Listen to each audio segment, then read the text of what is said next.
Good morning, Mr. Veenay Rambarassah. Welcome to this interview. Morning. Can you please just briefly introduce yourself? Yes, I am Veenay Rambarassah and I work for the National Pension Fund, Mauritius, since 2006. I'm currently the Director of Investment for National Pension Fund. So the fund currently has an asset under management of around 150 billion rupees, which is roughly $4 billion. Yeah. Thank you. Can you please share your best practice on how you and your team have made a positive impact on the growth and advancement of the pension fund sector in the country, and particularly in relation to ESG investment? The National Pension Fund was set up in 1976 through an Act of Parliament, which is the National Pension Act 1976. And the asset classes in which the fund invested at that time was only treasury bills, and then it evolved from treasury bills to bank deposits. Up until 2005, the composition of the assets was predominantly fixed income. Roughly 90% was in fixed income, and the remaining 10%, the 5% was local listed shares, and the remaining 5% was in foreign equity investment.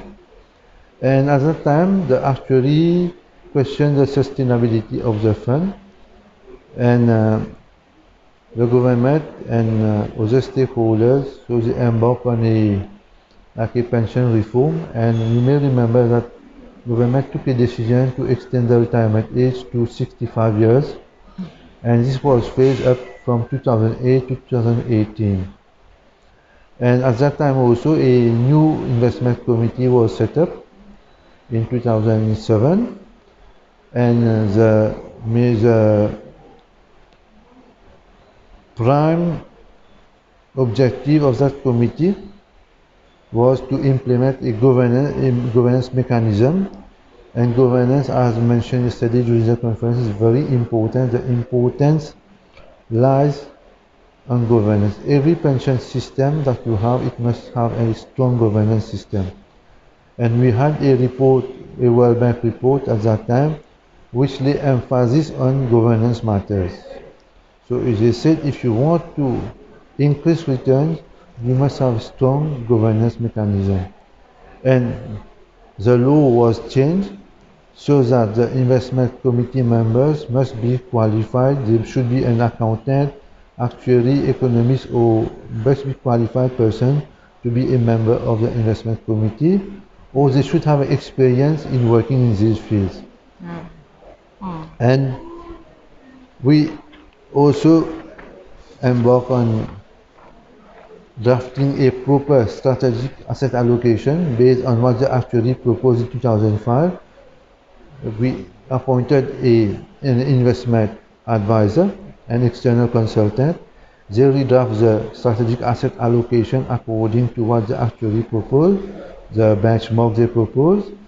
We redraft an investment policy, and we embark on a strategy to diversify the portfolio of the fund. And we set up also proper mechanism in the way we receive investment proposals from different stakeholders, from the bank, from capital markets and others. And the process is detailed how it shall be from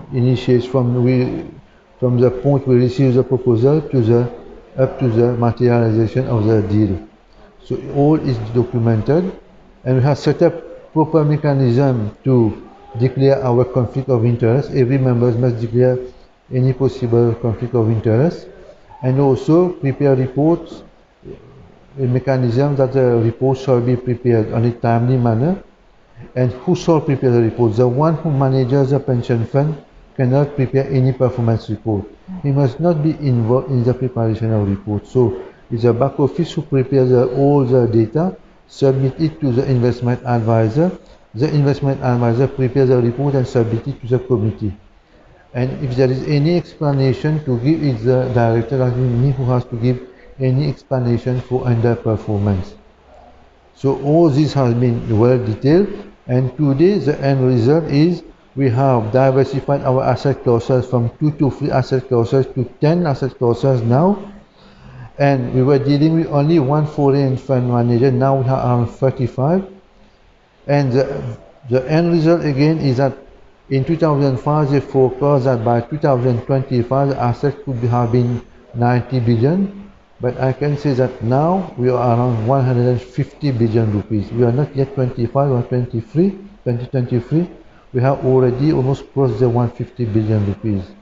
So that means we have already more than 50% of what was projected in 2005. So this, I think, is one of the major achievements that we have brought in the pension sector in Mauritius.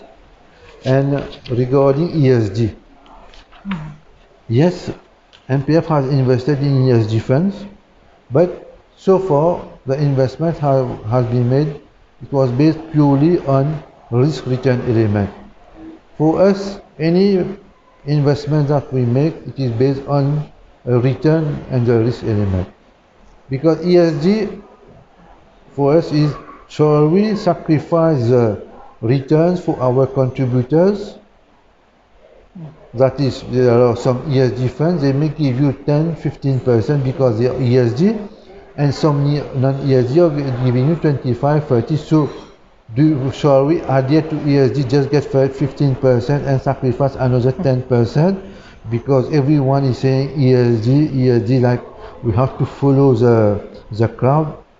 Or that's the future. We have to see what will be the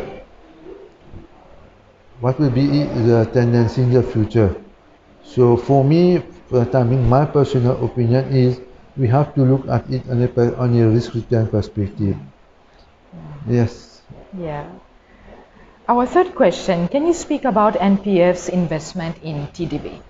Yes, in MPF had invested some 10 million USD on the 24th December 2013, and at that time the NAV of one unit was $6,000, and as at date now I am speaking to you, the NAV is 15,000 USD. That is almost after 9 years. That investment has increased by 2.5 times. What are the main challenges for pension funds to invest in alternative investments in Africa?